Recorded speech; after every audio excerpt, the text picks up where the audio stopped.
Doctor बाबा साहब अंबेडकर ने कभी भी खुद को राजपूत नहीं कहा। जय भीम, नमो बुद्धाय। आज मैं यूएस यूके में जो वीडियो वायरल हो रहा है उसका खंडन करने के लिए यहां पे आया हूं। सुरिंदर सिंह सतलज नेटवर्क टीवी के सीईओ है जो फिनिक्स एरिजोना में स्थित है। वो खुद को फिल्म निर्माता और पत्रकार भी बताते हैं। उन्होंने अमेरिका से एक वीडियो पोस्ट किया है जिसमें उन्होंने आरोप लगाया है कि डॉक्टर बाबा साहब अंबेडकर ने अपनी रचनाओं और भाषणों के संकलन के वॉल्यूम 17 पार्ट 2 में खुद को राजपूत के रूप में बताया है। सुरिंदर सिंह के अनुसार यह डॉक्टर बाबा साहब अंबेडकर द्वारा अछूतों से दूरी बनाने और उन्हें धोखा देने का प्रयास था। इसके अलावा सुरिंदर सिंह ने यह चौंकाने वाला दावा किया है कि डॉक्टर बाबा साहब अंबेडकर जी की 4 बहनों की शादी ब्राह्मणों से हुई थी क्योंकि वे राजपूत थे। हालांकि उन्होंने उनके भाई आनंदराव अंबेडकर की शादी के बारे में चुप्पी साध ली है।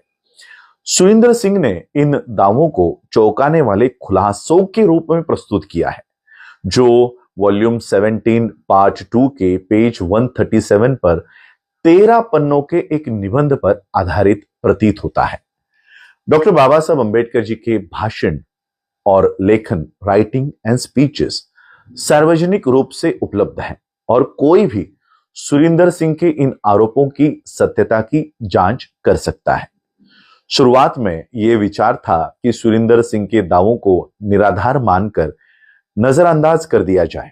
हालांकि वो अपने आप को एक बौद्धिक और प्रभावशाली व्यक्ति मानते हैं और इसलिए उनके दावे और इनके गलत बयानों को स्पष्ट करना आवश्यक हो गया है। उनके द्वारा डॉक्टर बाबा साहब अंबेडकर जी के काम की जो व्याख्या की गई है वो एक सच्चे विद्वान की अपेक्षा से काफी कम है, जिससे उनके इरादों पर सवाल उठता है। 13 पन्नों का यह निबंध महारों के विषय में है। वे कौन थे और वो अछूत कैसे बन गए। इसी के आधार पर सुरिंदर सिंह ने डॉक्टर बाबा साहब अंबेडकर को राजपूत साबित करने की कोशिश की है। यदि डॉक्टर बाबा साहब अंबेडकर ने अपनी राजपूत या खत्री पहचान स्थापित करने का निश्चय किया होता तो वे इस विषय पर केवल एक 13 पन्नों का दस्तावेज नहीं छोड़ते, बल्कि इस पर विस्तृत पुस्तक लिखते हैं। सुरिंदर सिंह वॉल्यूम 17 पार्ट 2 के पेज नंबर 139 पर गायब हुई एक तालिका का हवाला देते हैं जिसमें महारों और मराठों क्षत्रियों के कुल गोत्र की सूची दी गई है। हालांकि डॉक्टर बाबा साहब अंबेडकर की शोध का उपयोग करते हुए सुरिंदर सिंह उल्टा तर्क देकर उन्हें राजपूत साबित करने का प्रयास कर रहे हैं।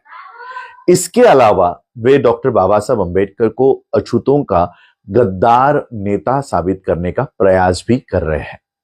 डॉक्टर बाबा साहब अंबेडकर ने कभी भी अपनी महार पहचान से इनकार नहीं किया, बल्कि अपना पूरा जीवन जाति उत्पीड़न और अछूत प्रथा को खत्म करने में लगा दिया। उनका निबंध महारों की उत्पत्ति और अछूत बनने की प्रक्रिया पर केंद्रित है। इसमें उन्होंने ये नहीं कहा कि वे समकालीन संदर्भ में राजपूत है।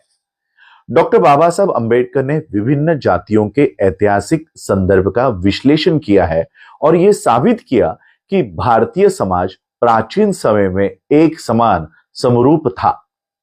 डॉक्टर बाबा साहब अंबेडकर जी का जीवन इस बात का प्रमाण है कि उन्होंने अछूतों के अधिकारों के लिए संघर्ष किया। यदि वे ऊंची जाति के राजपूत होते तो उन्हें बचपन में स्कूल में पानी से वंचित होने या कक्षा के बाहर बैठने जैसी गंभीर भेदभाव की घटनाओं का सामना नहीं करना पड़ता।